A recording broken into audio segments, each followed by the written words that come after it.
You are in for a treat today with Kristen Bell and Monica Padman. Before we hop in, it is important that you know the Renegade Accelerator will only be open for enrollment for a little while longer. We are getting ready to wrap up here.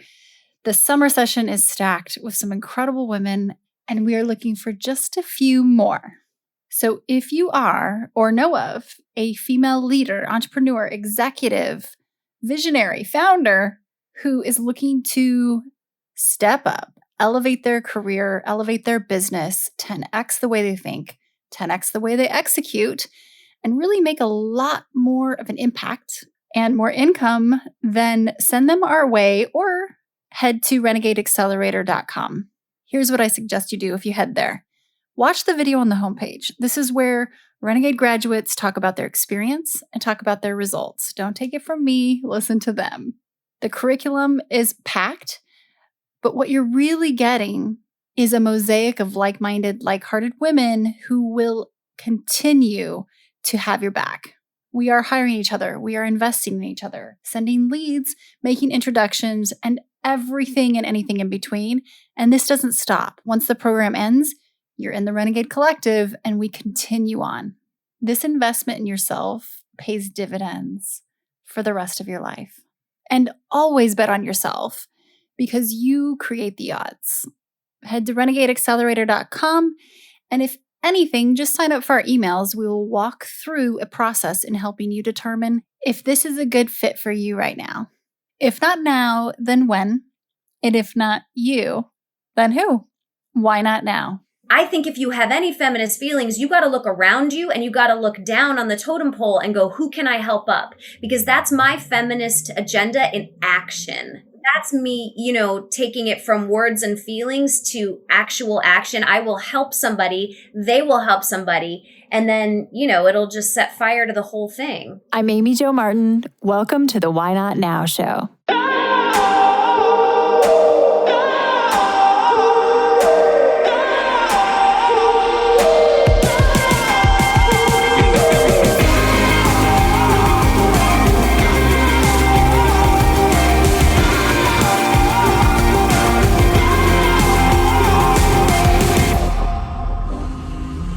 You know that thing you've been thinking about doing? Yeah, that one. Why not now? Have you ever actually taken the time to ask yourself, what's stopping me? Let's talk it through. This is your chance to give that idea the attention it deserves and take action. Each episode, I have a chat with a fascinating person, from entrepreneurs to athletes, celebrities, my parents, rocket scientists, and all walks of life. We talk through a critical time when they've asked themselves, why not now? We dissect that day or even that moment, step by step. Just let go.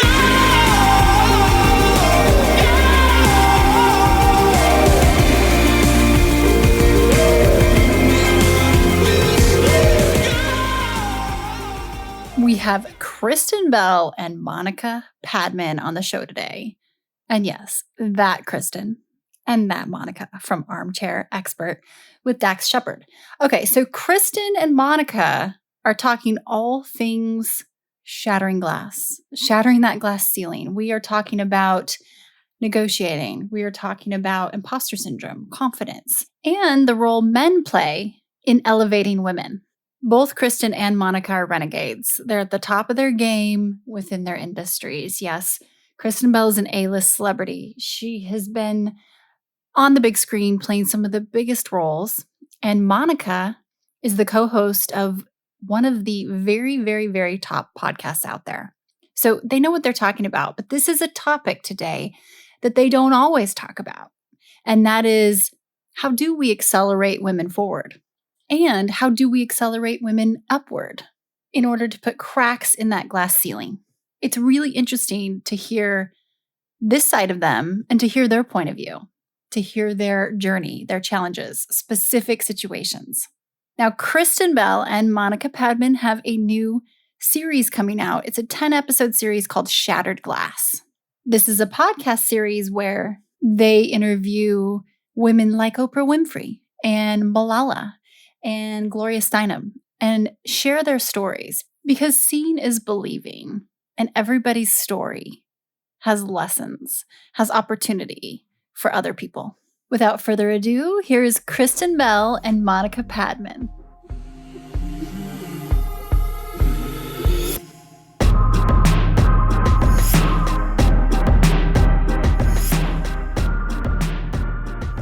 Kristen and Monica, welcome to the Why Not Now show. Thank you so much for joining. And in the spirit of Why Not Now, can you tell me about a time when you had a big decision to make and you had to ask yourself, why not now? Do you want to go first? Do you want me to You go go first? first. Okay. Oh, we're going to run into the same problem. We have very similar voices. So this is Monica speaking. I guess I would say the first time I really had that feeling was when I decided to move to Los Angeles. I mean, I always wanted to, and it was on the horizon, and it was a plan, and it was a plan, and it was a plan, but it kept getting pushed and pushed and pushed. And at some point I just had to say, now is the time. And you kind of just have to take the leap, but because you can stall forever, and you will, if you don't eventually say like, now I'm just doing it. Do you remember the moment? Was it brewing and bubbling, or was there just finally, all right, this is it? Was there a thing in that minute, season, hour? Yes, I was working at my old cheerleading coach's gym, and I was surprised. I was happy working there. I was working the front desk. There was all these really fun people around. Like, I loved that environment, and I started to get really comfortable, and I started to get a little nervous about that because I had all these big plans. And I remember I was at a restaurant with all these wonderful people I worked with, and I started to see myself there for a long time. And I thought, like, I can't. This is too easy of a road to go down. And the next day I started making plans to get on out of there. I love it. I love it.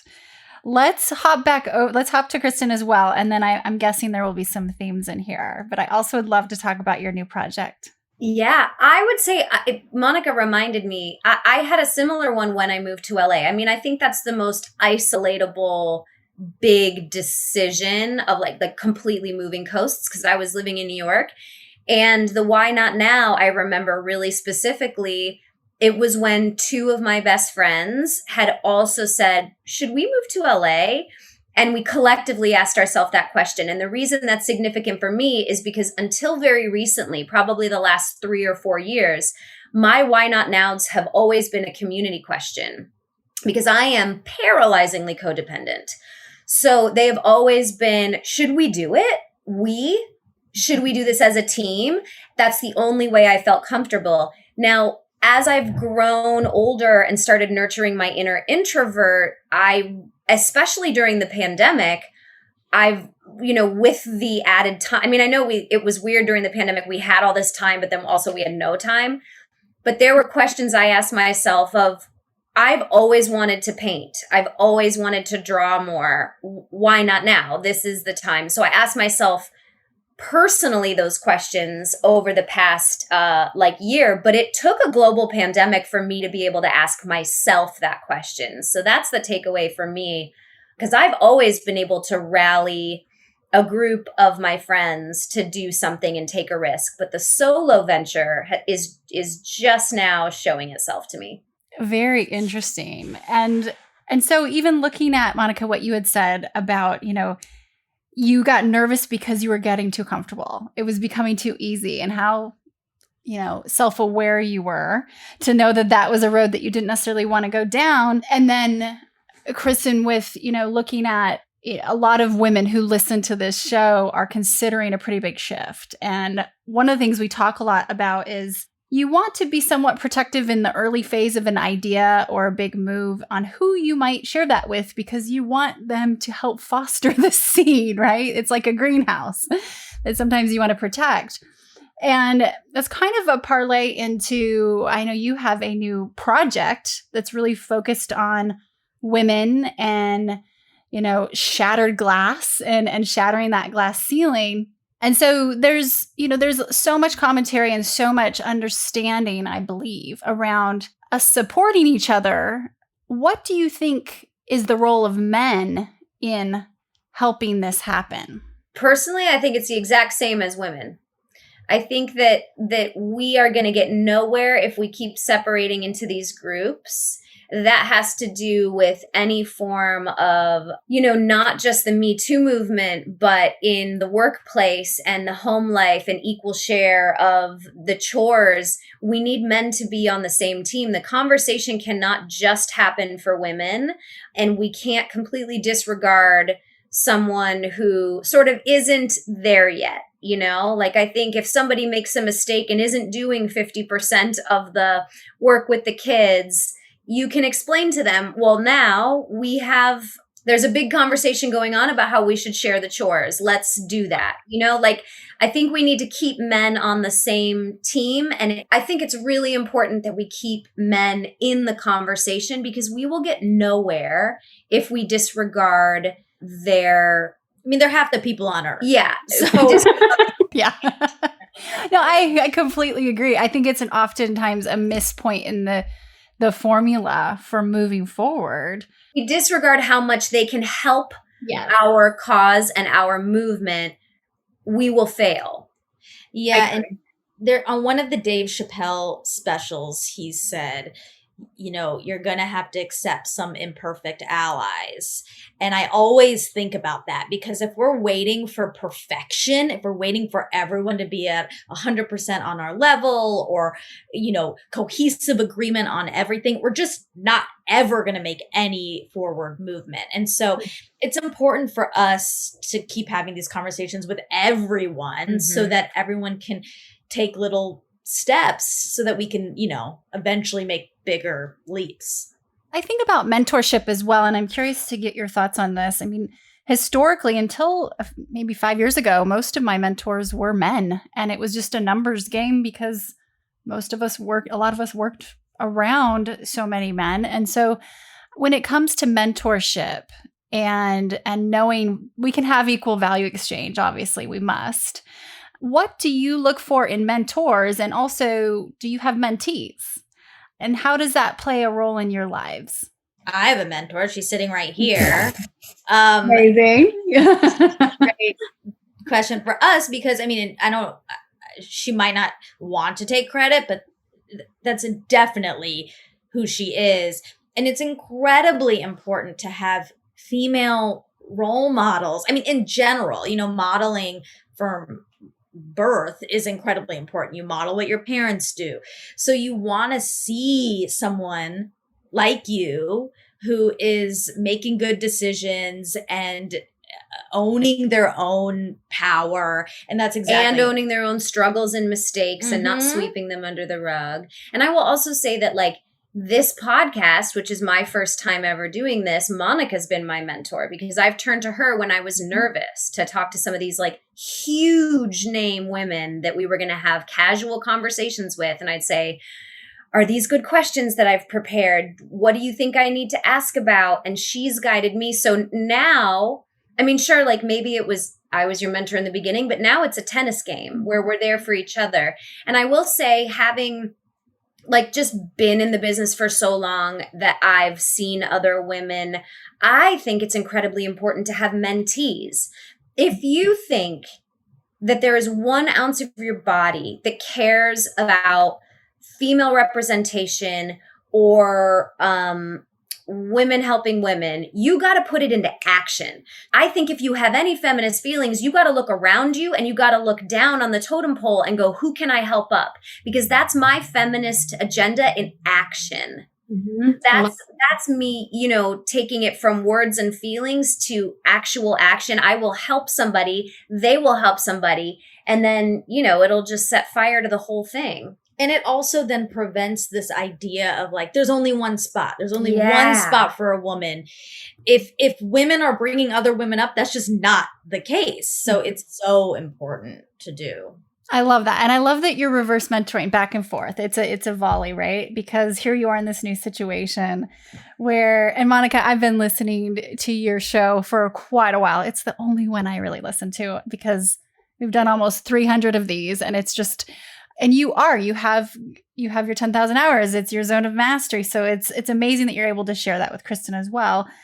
speaking of, confidence and the confidence you're giving into this zone, I work with a lot of female leaders, my team and I do, and whether they're SVPs, they're at that C-level, they're on boards, and still the number one topic of conversation is imposter syndrome and limiting beliefs, right? And their resumes are stacked. They're decorated. They're at the top of their game in their industries. How do you deal with that? And what are some of the potentially tips that you could offer when it comes to being in a situation where you may not feel super confident, but you figure it out? I would say this is the hard truth, we all need to get over this addiction to feeling comfortable and confident all the time. That's something the boys have in spades. They feel overconfidence even when they don't know how to do it. Maybe the women feel a little differently, but flush that down the toilet. It's not benefiting anyone. You're going to be in a room where you're not confident. You're still going to be able to do the next right thing, make the next right decision. If you let that anxiety overwhelm you, you will fail. So I would say rather than a tip and a trick is just to know it's there, observe that feeling. I'm not going to feel confident in this situation, but I'm still going to walk through the door.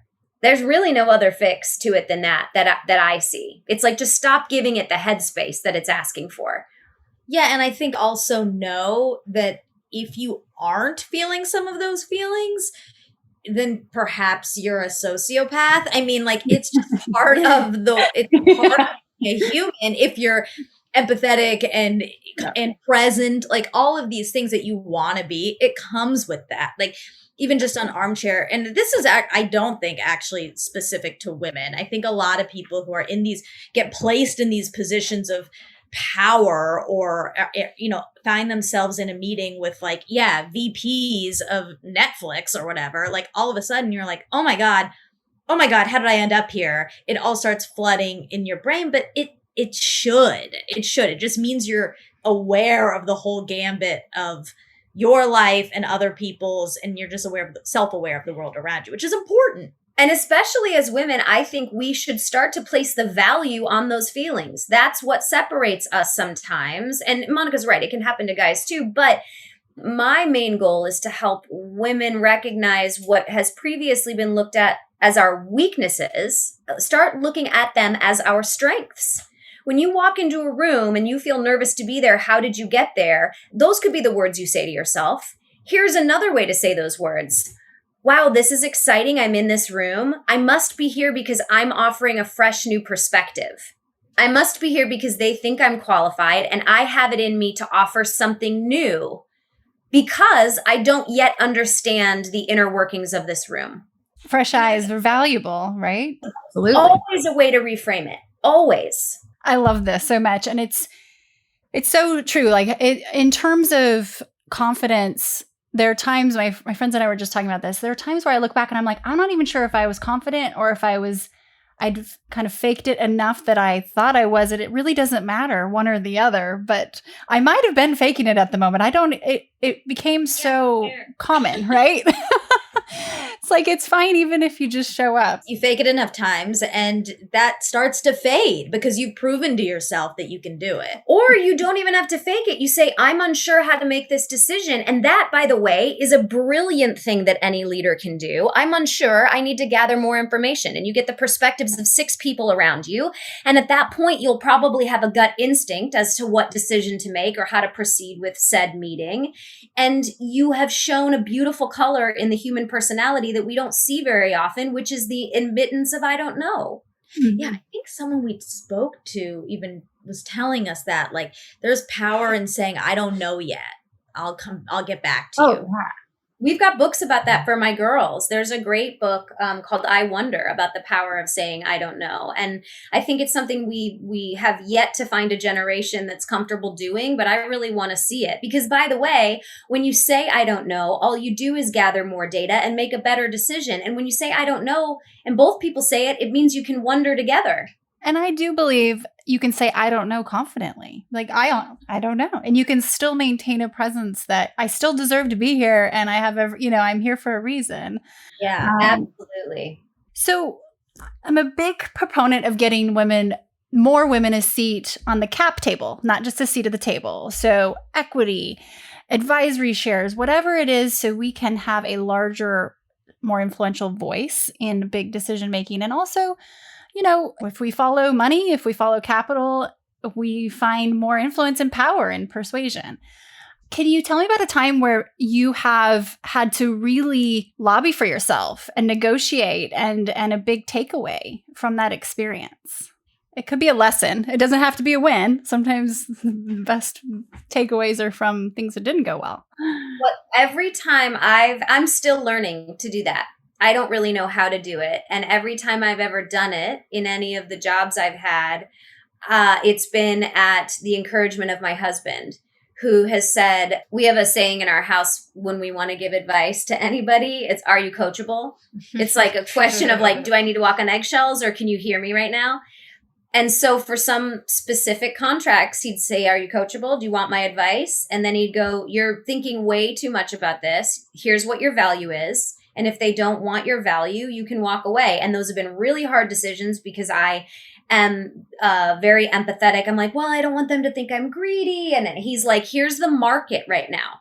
Here's what the market is doing. And he'll break it down in a very male way to numbers. And then I'll see the value.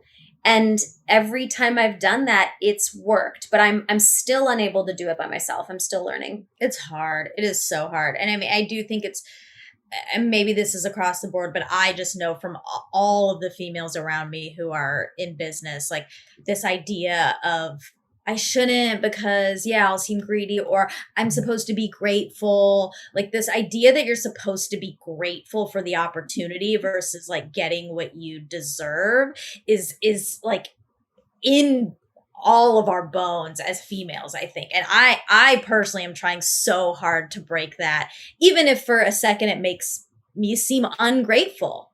It's worth it. It's worth it at the end of the day because I know that I'm grateful. I know in my heart, I am very grateful for this opportunity and I deserve this because I'm bringing this to this operation. And another way to even look at it is if you're having trouble doing it, like I do, that's one way to place some value on the men in your life. Like, I can't yet do it. I don't know if I ever will. I do know I'm still grateful, but if I have trouble, that's where I can look to the dudes in my life, like my husband, who can make really quick decisions about his value and say, can you help me apply this? Can you help me look at this? Like, I find that really valuable. And that's me saying, I don't know, getting more data and then having someone help me make the decision. I mean, that's why the men got to be on our team, because one of my things isn't working and one of his things is. Incredible.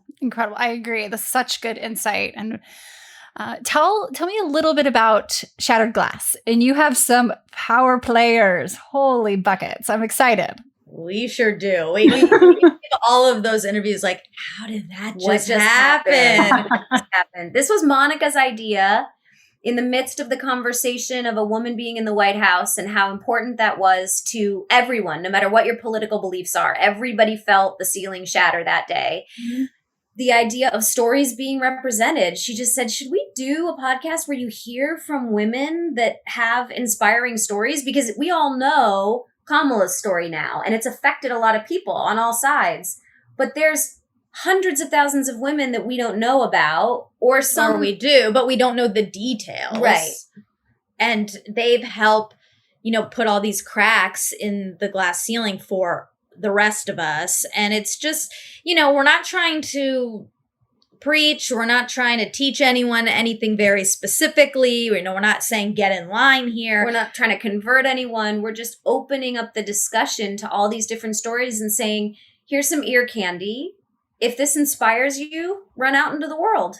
And also just like, thank you to these people. Yeah. Thank you for giving us this and empowering others to do the same. It's, that, was it like it was a meme, I guess, or it was going around the internet a while ago of like this little cartoon woman helping another woman up and then another one underneath helping. Yes, I love it. Cycle. And I love it so much. And it's in an attempt to kind of put some of that to action in real life.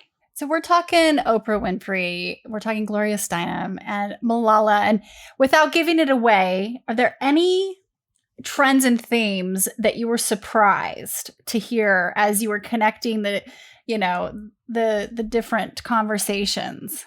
They're surprisingly different. Yeah, well, this is what's so beautiful about it. No two human beings are the same. No one has the same foods. No one has the same, mental health, self-care list. No one has the same goals. Each woman had very specific pieces of advice. And my goal personally is to have all the advice on the table and say, just cherry pick whatever you want, like what works for you. There was information about, being able to stand up for yourself. There was information about making one decision at a time, brick by brick. That's how goals are built, ignoring the urgency, which I found particularly resonated with me because I'm like such a big picture person and I don't realize how to go brick by brick. Yeah. And I think as women, we do feel like, okay, we can't do brick by, oh my God, that's really hard to say, brick by brick, because then you'll lose the momentum. Then you'll lose the thing. Like you have to be on top of the world at all times. But yeah, I mean, and Kristen keeps saying every time we do this, like every episode, she's like, I'm going to make that a lower back tattoo, like her whole back. I'm gonna be covered in tats. Yeah, you're going to have a few, huh? But yeah, everyone has had their own very personal thing to share that has been unique, which has been great. And there are a lot of different types of women. So we're hoping every different type listens to it and hears the advice that they need. Thank you for doing this. I'm jazzed and excited to listen and learn. A couple rapid fire questions for y'all, and then we'll wrap up. And pirates or ninjas, who's tougher and why? Oh, ninjas for sure. Because a lot of ninjas, I feel like they can fly. And pirates can definitely not fly. They're like the opposite of landlocked. They're like boat locked. Also, like a lot of pirates are missing extremities. That's true. Orbital sockets. Like they're half there. Whereas ninjas can do anything. And they're like discreet. All right, Monica. Discreet. Pirates are very flashy. Yeah. And ninjas are very discreet, which is a superpower. Okay, cool. What gets you up in the morning? Matcha. What keeps you up at night? Matcha. Good TV shows. Okay. I have a very ruminating brain, so pretty much everything keeps me up at Monkey night. mind? Yeah. Okay. How do you keep your mind healthy then, Monica? Exercise is a huge factor. I try to meditate. Sunlight for me is huge. And are you still in the attic thing, or is that like a long time ago? No, okay. We're currently in the attic. Okay, but there's some sunlight in there, yeah? Oh, a little bit. Oh gosh. There's a bathroom with no door. I just always, I feel like I have been there hearing so much about this space. Very specific space. Yes, and it does have a lot of light. It's great. Yeah, it can be a struggle turning your brain off, but you just kind of take the tactics that work for you. Mm-hmm. And how about you, Kristen? How do you keep your mind healthy? Definitely exercise, community, forcing myself to have like a walk with a friend, even when I'm not in the mood. CBT, cognitive behavioral therapy as well. Yep, Anytime I'm in an anxiety or depressive state, I'm pretty good about CBTing myself out of it, which is a series of questions you can write down and answer for yourself. That's been pretty helpful. And reaching out, trying to pay attention, because sometimes I have a big toolbox of like mental health fixers, but I don't always remember they're there because my disease clouds it. So talking to Monica or talking to Dax or any one of our friends and saying, I'm feeling like I'm not myself. I feel like, I want to peel my skin off, or I feel like crying, or just saying my symptoms out loud makes them feel a little bit more ridiculous, which is helpful. And then knowing that someone's always there, talking it out. And last two questions. First, what's one thing you find yourself learning over and over? Oh, how to use the broiler. Oh God. I burn everything in the broiler. You can't understand how quickly things will burn or set fire when you put the broiler on. I echo that sentiment, yes. And the toaster for that matter for me. But Monica? I'm learning over and over that your value doesn't reside in what you're giving other people. Like being the most helpful person doesn't make you more valuable internally, innately. That's a hard one for me to adjust. Like you can be valuable and not be someone's number one. And if we were to go back to where we started, the genesis of this chat, you both talked about moving to LA. And Monica, when you made that decision and you remember exactly where you were, you're sitting there and you're a little too comfortable and you realize that's making you nervous. If you could go back and just say something to yourself in that moment, what would you say? I guess I would say nothing's permanent in a good way and a bad way. You can get out of anything that feels too scary, or this too scary things will become less scary. I think everything feels very permanent when you're about to make a big leap. Amazing. And Kristen, you talked a little bit about kind of rallying the troops and getting a yes out of everyone and then moving forward versus now being able to find that more and more from within only. What would you say to yourself at that time where you were more really needing community? I would definitely say you're all right on your own. You are safe on your own. You're enough. Oh, yes. Yeah, you're valuable on your own as well. Amazing. Thank you so much for your time and your wisdom. And we will be excited to check out Shattered Glass. It's important work to share these stories, seeing is believing. And I just want to thank you. Thank you. Thanks for chatting with us.